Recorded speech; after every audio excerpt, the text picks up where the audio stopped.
नमस्कार दोस्तों, आज से सिर्फ एक महीने शायद मोदी सरकार अब बस इतने ही दिनों का मेहमान है,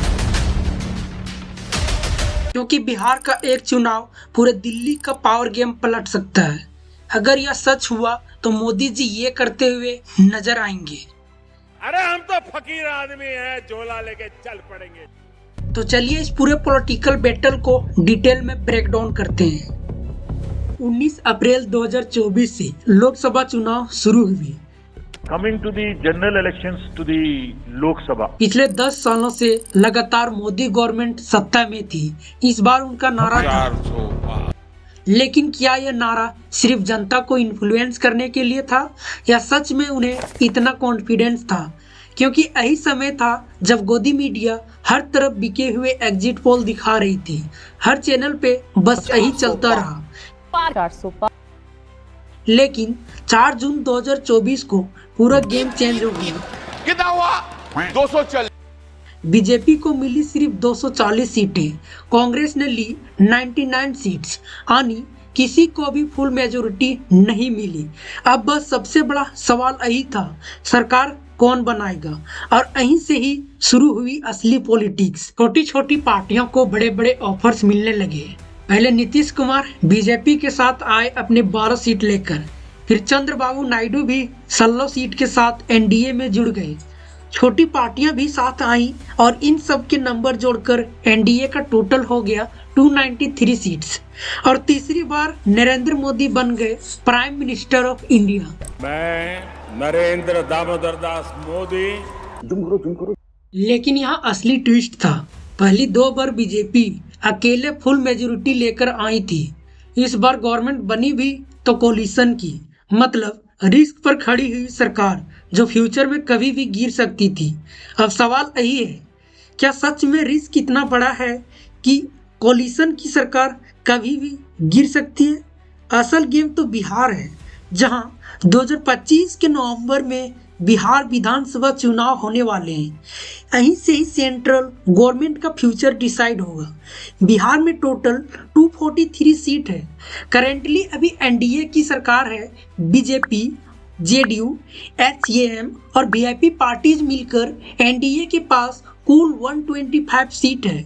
मेजोरिटी चाहिए 122, यानी 4 सीट इधर उधर हुई तो सरकार गिर जाएगी। क्या नीतीश कुमार की कुर्सी हिलने वाली है?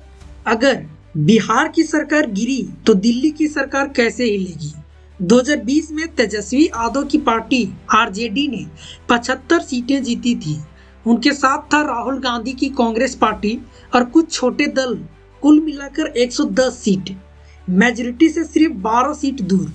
लेकिन 2015 में बीजेपी को बिहार में सिर्फ 53 सीटें मिली थी।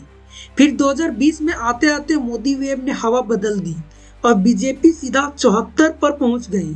वहीं कांग्रेस 27 से गिरकर 19 पर आ गई। यानी साफ था कि सेंट्रल की हवा बिहार का पासा पलट देती है। बड़ा सवाल यही है, 2024 में जब कांग्रेस ने अपनी सीटें डबल कर ली तो बीजेपी नीचे आ गई। तो क्या वही ट्रेंड 2025 के बिहार चुनाव में रिपीट होगा? शायद यही डर नीतीश कुमार को भी है। तभी तो उन्होंने अचानक महिलाओं के खाते में 10,000 रुपए डालने का वादा किया है। नीतीश कुमार ने मुख्यमंत्री महिला रोजगार योजना शुरू की है। इस योजना का सबसे बड़ा फायदा ये होगा कि राज्य के हर महिला जो स्वरोजगार शुरू करना चाहती है उसे 10,000 रुपए की मदद, क्योंकि उन्हें लग रहा है इस बार सीटें हाथ से निकल सकती है। पब्लिक को पैसा बांटकर बस वह एक बार बिहार के चुनाव जीतने का कोशिश कर रही है। लेकिन अगर यह 10,000 वाला कार्ड फेल हो गया तो क्या होगा? बिहार में महागठबंधन जीत जाएगी तो क्या होगा? सिंपल है, नीतीश कुमार तुरंत पलटी मार देंगे और कांग्रेस तेजस्वी के कैंप में चले जाएंगे। क्योंकि नीतीश की फर्स्ट प्रायोरिटी है बिहार सीएम की कुर्सी और राहुल गांधी उन्हें फिर से सीएम बना देंगे। अब आप पूछेंगे बदले में क्या देंगे? तो नीतीश अपनी 12 सीटें निकालकर कांग्रेस को दे देंगे। वाह क्या सीन है। मोदी सरकार सीधे 293 सीटें से घटकर 281 पर आ जाएगी। तो क्या 281 पर भी गवर्नमेंट सरवाइव कर सकती है? हाँ, कर सकती है, लेकिन यहीं पे एंट्री होगा चंद्रबाबू नायडू की। अगर राहुल गांधी उन्हें ऑफर दे दें कि आपको सीएम बना देंगे, तो क्या नायडू बीजेपी के साथ रहेंगे? और जवाब है नहीं, और शायद वो तुरंत कांग्रेस में शिफ्ट हो सकते हैं। अगर नायडू ने भी एनडीए को छोड़ दे तो बीजेपी के साथ बचेंगी सिर्फ 265 सीटें, यानी गवर्नमेंट गिर चुकी होगी। इतना ही नहीं, महाराष्ट्र में एकनाथ शिंदे भी कांग्रेस कैंप में चले जाएंगे, क्योंकि बीजेपी ने उन्हें सीएम की कुर्सी नहीं दी।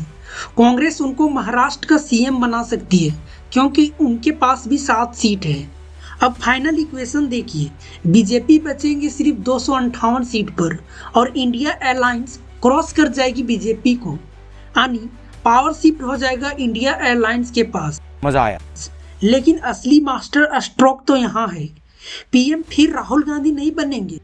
क्या बात? एग्जैक्टली, आपको याद होगा 1975 से 1977 का दौर। बहनों, राष्ट्रपति जी ने आपातकाल की घोषणा की है। जब इंदिरा गांधी ने पूरे देश में इमरजेंसी लगा दी थी, सारे फंडामेंटल राइट्स सस्पेंड कर दिए गए थे, मीडिया पर सेंसस लगा दिए गए थे और ओपोजिशन लीडर्स जेल में डाल दिए गए थे। पूरा देश लिटरली डिक्टेटरशिप फील कर रहा था। अब जनता इतने नाराज हो चुके थे कि 1977 के जनरल इलेक्शन में कांग्रेस को हराने के लिए सारे विरोधी दल एकजुट हो गए। भारतीय जनसंघ यानी आज की बीजेपी, भारतीय लोक दल यानी चौधरी चरण सिंह की पार्टी और समाजवादी पार्टी मिलकर एक जनता पार्टी बनाते हैं। रिजल्ट क्या हुआ? कांग्रेस जो पहले 350 से ज्यादा सीटें जीतती थी, वहीं गिरकर सिर्फ 154 सीट पर सिमट गई।